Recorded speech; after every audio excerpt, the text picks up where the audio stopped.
Sveiki atvykę į šį vaizdo kanalą.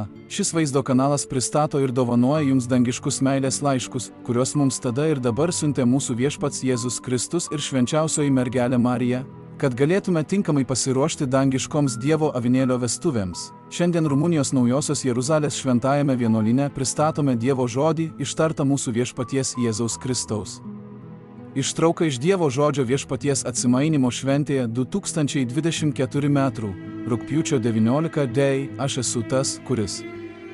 Esu apgaubtas žodžiu, sėdžiu ant debesų aukščiau ir laiminu savo žodžio miestą Rumunijos žemėje ir tuos, kurie jame laukia mano atėjimo, kad galėtų įdėti mano žodį.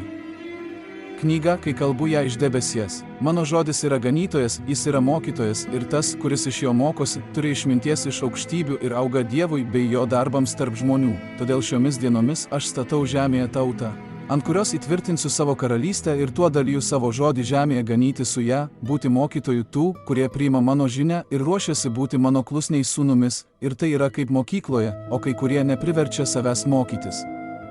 Ir užaugau, nes aš taip pat prašau Dievo, o kiti mokosi gražiai ir daug, auga ir myli augti. O aš, viešpats, skiriu juos į savo reikalingą darbą, kad turėčiau su kuo pildyti savo likusius raštus. Ir aš dirbu taip, kaip dirbau prieš 2000 metų, nes nuo to laiko prikėliau savo mokinius savo mokymo šlovę ir įkūriau su jais savo karalystę žemėje. Ir ji išaugo daugumoje, tada iki šiandien per mano kaip ganytojo žodį ir aš pasakiau. Tada palaiminti jūs, kurie klausote Dievo žodžio ir jo laikotės. Amen. Šiomis dienomis kalbu taip artimai, kaip niekada nedirbau taip švelniai, taip arti, taip švelniai, taip šiltai, labiau ganytojau nei bet kada, kad galėčiau paruošti savo atėjimui tuos, kurie klauso mano žodžio ir aš jį saugau. Ir gražus yra tie, kurie buvo išauginti su mano žodžio šlove ir su kuriais aš pildau ir dedu žemėje vėlesnius raštus. Nes man reikėjo tikėjimo, kad galėčiau pasiekti šiuos didelius ir tokius didelius pasiekimus, ir taip aš dirbau prieš 2000 metų mokiniai, kurie pamažu, žingsnis po žingsnio įtikėjo manimi, ir aš su jais dirbau savo darbą nuo tada, su kuriuo tėvas mane atsiuntė į žemę ir viskas per tikėjimą. Karališkosios šventės dieną aš artinuosi savo žodžio šlovę ir palieku savo kalbą tiems, kurie turi sergėti krikščionių kaimenę, kad jos nepastebimai nedraskytų vilkai, teisingo tikėjimo priešai. Ir aš paprašyk jų pasilenkti mano ganytojo balsui ir atverti mane, kad ganyčiau juos, nes kilo didžiulė ir vis stiprėjanti audra ir artėja grėsmė iš bedievių ir su vilko darbu, kuris slepia odą ir balsą, kad nežinokite, kad jis yra vilkas ir aš duosiu jiems ištempti mano teisėje kaimenę ir jie praras mano kelią karalystę ir savo, nes pavydo dvasia kartesnė už mirtį, kaip parašyta, bet aš esu ganytojas. Atsiųstas tėvui Savautui šiuo didžiulės neapykantos antikristo žmogui metu, kuris ilgą laiką neturi poilsio ir yra pasirengęs sutrukdyti mano atėjimui ir nugriauti nuo pamatų visą mano pastatą. Karalystė, visas darbas aš ir tie, kurie dirba su manimi per 2000 krikščionių kaimenės metų pagal gyvas tradicijas, ir štai aš pasiimu dangaus galės ir, stovėdamas šios šlovės viduryje, kalbu ir įdedu rašydamas savo kalbą ir nukreipiu ją į tuos, kurie turi prižiūrėti krikščionių kaimenę, pranešu jiems, kad jie išgirstų, kaip kalbu jiems, ir sakau jiems taip, todėl jūs atveriate šventąjį raštą, skaitote juos ir išplėtusiomis akimis matote antikristo laiką ir savo laiką, kaip jis veikia jūs, taip pat matote piktą antikristo darbo atlygį, kurį aš, viešpats, nuolat žudžiu. Mano kvėpavimas visą laiką prie mano burnos planai ir įžūlumas, su kuriuo jis tiesiasi į Dievo sostą, ir aš jam sakau ir dabar, užteks, jūs, kurie turite užduoti prižiūrėti krikščionišką kaimenę, būkite mylintys kaimenės tėvai, o ne išdavikai. Ne vagys, ne vilkai, taip aš jūs mokau, taip ganau dirbti. Nemėginkite pripratinti prie šio gudraus darbo, nesek paskui šėtoną, melo tėvą, jūsų ir mano kaimenės priešą. Nesekite paskui jokią galvą žemėje, nes turite šventus tėvus danguje, drąsius protėvius, kurie paliko jums šventą paveldą, kurį vėliau apsaugosite nuo vilkų.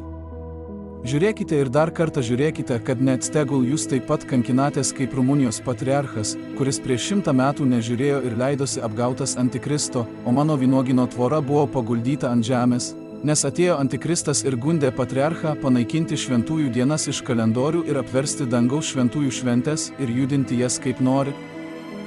O ir tu nežinai likimo to, kuris tada nežiūrėjo, bet aš, viešpats, tai žinau ir ateinu pas tave pranešti, kad praraja, kurioje jis prieš 100 metų buvo įstojęs į bažnyčios tarybą, kai pagonio žingsniu nugalėjo Antikristą ir po to toliau po truputį laimi, o dabar duoda dar labiau sugadinti įsteigti mano bažnyčios tėvus ir sudaryti su juo brolystę.